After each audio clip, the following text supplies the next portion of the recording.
In Schopenhauer's essay on reputation, there's an unusual footnote about halfway through the essay where the translator, T. Bailey Saunders, announces to the readers that he has omitted a lengthy passage critical of Hegel on the grounds that it's just repetitive and not interesting. So I was intrigued by this footnote, so I'd like to share it with you today and share with you from another translation the passage that T. Bailey Saunders chose to omit. I think I have some theories about why it was that he left it out. I'll share those with you, and you may come to your own conclusions as well. Let me begin with T. Bailey Saunders' footnote. This is from this book, The Essays of Schopenhauer, which contains the art of literature. The note I'm thinking of comes on page 87 of that part of the book.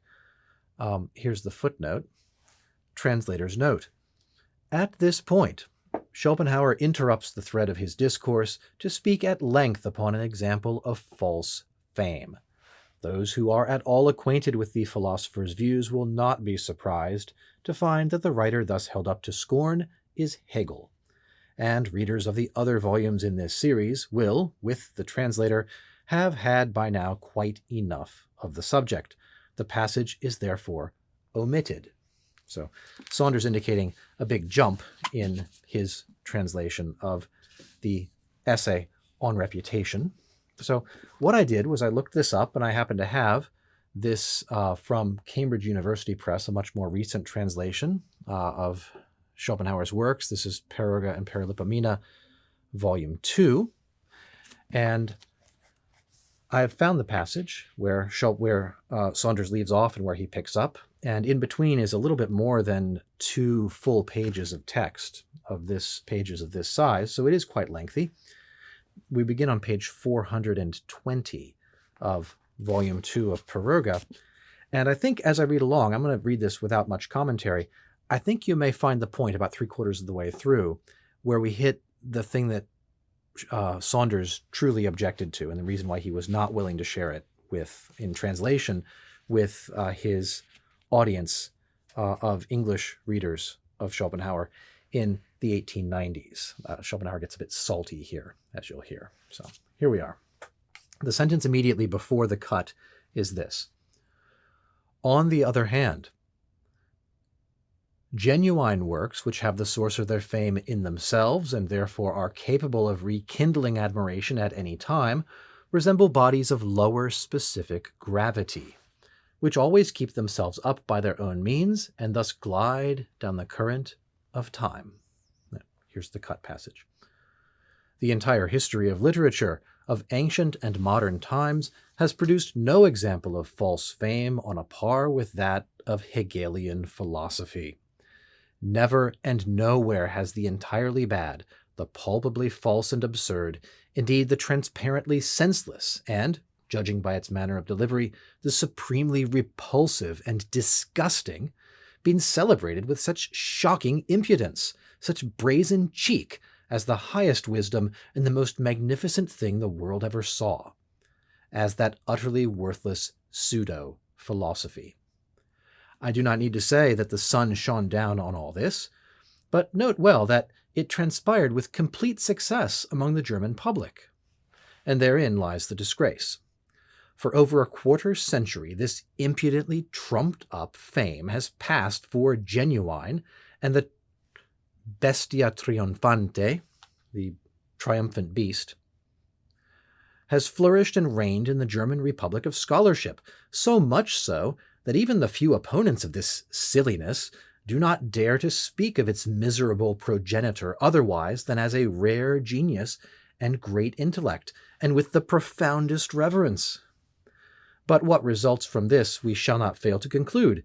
Therefore, in the history of literature, this period will always figure as an indelible stain of disgrace on the nation and the age, and will be the ridicule of centuries, and rightly so.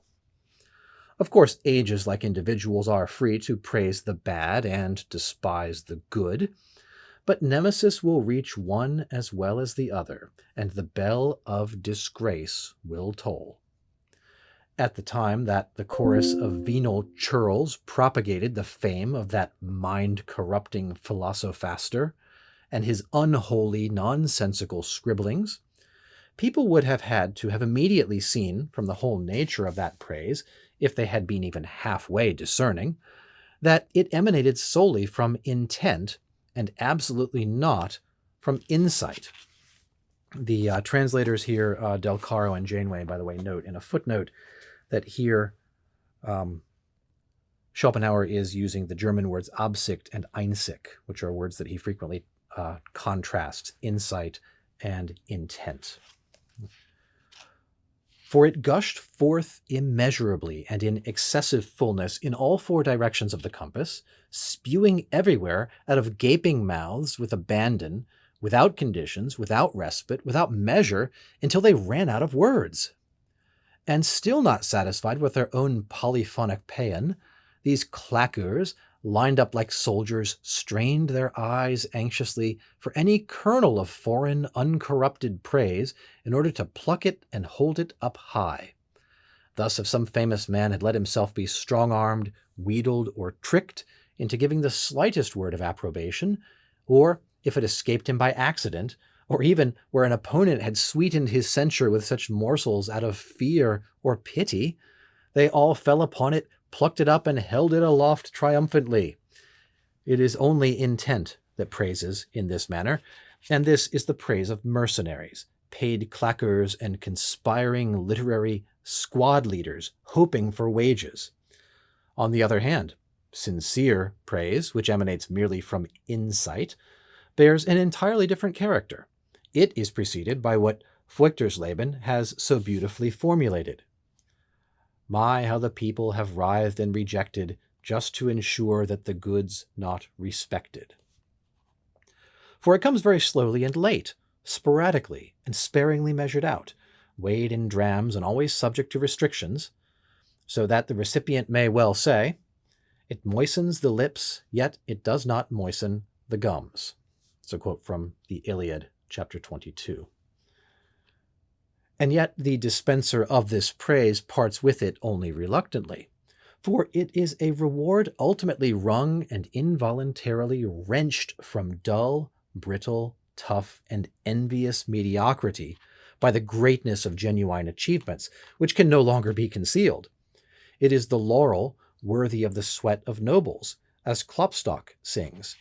It is as Goethe calls the fruit of that courage which sooner or later conquers the resistance of the dull world. Accordingly, it relates to the impudent praise-mongering of designing men as the hard-to-win, noble and sincere beloved relates to the paid street whore, whose thickly applied white lead and cinnabar would have to have been recognized immediately in Hegel's fame if, as I said earlier, people in Germany were only discerning. Then we would not have, to our national disgrace, the dramatic realization of what Schelling sang. I saw fame's sacred garlands desecrated on a vulgar brow. The Hegelian glory, here selected as an example of false fame, is to be sure a fact without peer, even in Germany, which is why I call on the public libraries to carefully mummify and preserve all documents, as well as the complete works of the philosophaster himself, so too those of his worshippers, for the instruction, warning, and entertainment of posterity, and as a memorial to this age and this country. Nevertheless, if one expands one's gaze and focuses generally on the praise of contemporaries of all times, one will find that, in fact, it is always a whore, prostituted and sullied by 1,000 undeserving men who have had her. Who could still desire such a wench? Who would want to take pride in her favor? Who would not scorn her? On the other hand, fame in posterity is a proud, coy beauty who gives herself only to the worthy, the victor, and the rare hero. That's how it is.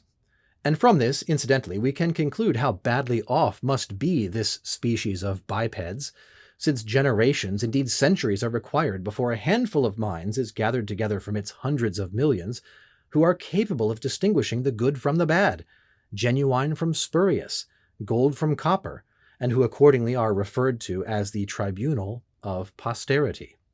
For them, an additional favorable circumstance is that the irreconcilable envy of incompetence and the intentional flattery of churlishness are silenced, allowing insight to speak its piece.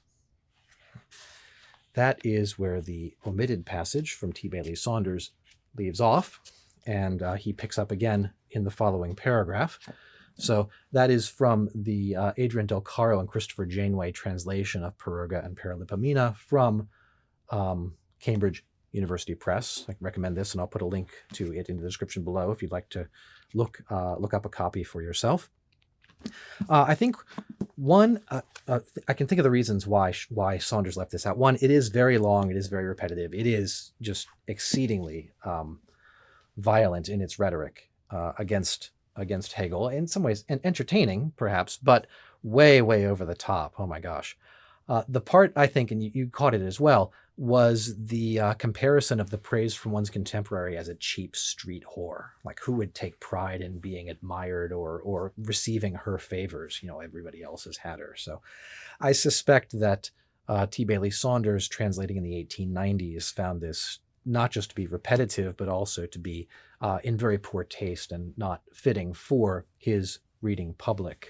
Even the more open-minded and free-thinking ones would, I think, object to that kind of language. And maybe we have to wait for a 21st century translation to get the sort of free expression that Schopenhauer was willing to allow himself in his abuse and insulting of Hegel. So calling upon his works to be mummified as a sort of monument to the folly of his time and his place, and even a quarter century of popularity for Hegel's writings is an indelible stain upon the national conscience, a mark of poor taste, etc., etc. So I hope you enjoyed that. It certainly was something a little bit more intense from Schopenhauer here. So that's it for this video. Thanks for watching today.